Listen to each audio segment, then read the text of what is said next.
നിന്റെ കുക്കിന്റെ പേരെന്തായിരുന്നു? അശ്വിൻ. അവനുണ്ടാക്കുന്ന ഒരു ഉഗ്രം ഭക്ഷണം, ഒരു പ്രോൺസിന്റെ ഒരു പച്ച കളർ കറിയല്ലേ? നിർവാണ.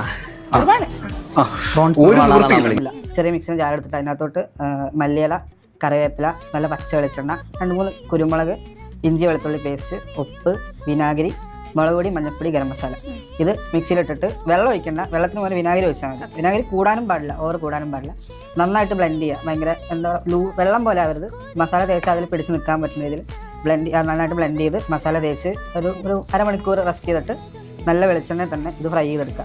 പ്രോൺസ് ഫ്രൈ ചെയ്തെടുക്കുക. അത് ഫ്രൈ ചെയ്യുമ്പോൾ ആ വെളിച്ചെണ്ണയിൽ ഇതിൻ്റെ മസാല ഈ പാനിൽ ഫുള്ള് മസാലയായിട്ട് സ്മെല്ല് വരാൻ തുടങ്ങും. അതിനകത്ത് നല്ല കട്ടി തേങ്ങാപ്പാൽ ഒഴിക്കാം. ഒഴിച്ചിട്ട് ഒരു 5 മിനിറ്റ് തിളപ്പിക്കുക. അപ്പോൾ ഈ വെള്ള കളറിലെ പാലിൽ ആ പച്ച മസാലയൊക്കെ പിടിച്ച് ആ വെള്ളയും പച്ചയും കൂടി മിക്സ് ആയിട്ട് മൊത്തം ഒരു പച്ച കളറാണ്. എന്നിട്ട് ലാസ്റ്റ് സോൾട്ട് വയ്ക്കുക. ലാസ്റ്റ് സ്റ്റേജിൽ ഒരു പിഞ്ച് ഷുഗർ. ഈ ഷുഗറും കൂടെ ആകുമ്പോൾ ഈ പ്രോൺസിൻ്റെ സ്മെല്ല് എല്ലാം കൂടെ ആകുമ്പോൾ ഒരു പ്രത്യേക ടേസ്റ്റാണ്.